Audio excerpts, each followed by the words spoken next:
there are some serious speed bumps for China because, the attack on Huawei by the Trump administration has given Huawei a lot of problems. And, you can see its falling position in the global smartphone league table in terms of sales. Huawei's lost quite a lot of ground actually, and in 5G, it has lost some markets that it probably would have otherwise got. Though I wouldn't want to exaggerate that because actually there aren't so many countries actually that have decided not to use Huawei. I mean, even the UK, which is classically a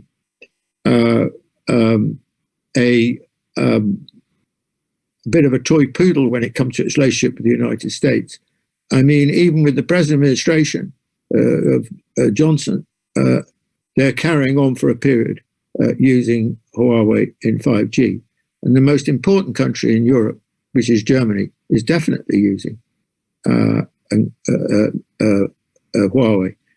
in 5G.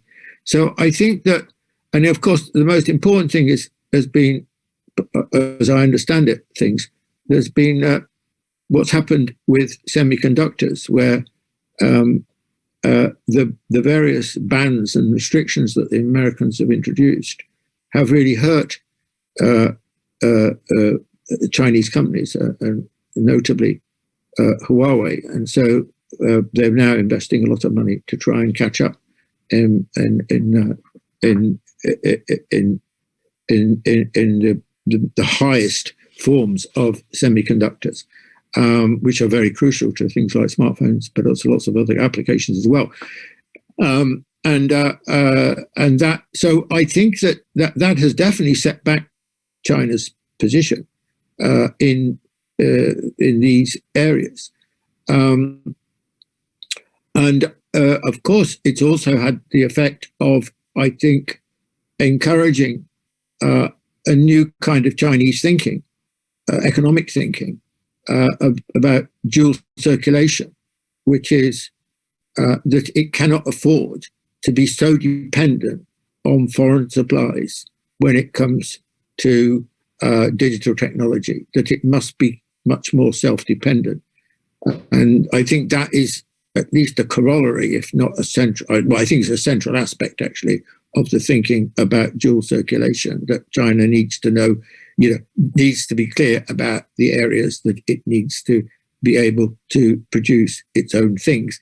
China, fortunately, is a country which is huge and also has, in that sense, very wide resources, or potentially very wide resources, to be able to do something like that. A much smaller country, like Japan, for example, just wouldn't be able to, or Germany would not be able to do that, but China certainly can do it. So those are some of the negativities that come from this new situation as far as Chinese tech is concerned. But I would actually widen the time frame here and not start with Trump and 2017 onwards. I would go back further and say, look at the way China has taken off in digital technology in historically a very short space of time, and become, who would have thought in 2010 or 2012 that, you'd have at least two Chinese companies up there with, Google, Microsoft, and so on. You would not, you would be a brave person to bet on it, but China has done that. And that, as I say, comes from this, I think it's got two major roots. One is this innovative instinct, surge in the Chinese population. It's also strongly related to the Chinese emphasis on the STEM subjects at universities and so on. And it's got also a great deal to do with, the huge investments that the Chinese government has been making in research and so on. These are fundamental building blocks, if you like. They're the infrastructure of success in the technological field. I think in the long run, or maybe not so long run actually, China will be able to successfully compete with the United States in these areas, even though the United States, of course, has got a much longer tradition and has definitely in most areas still got a lead over China.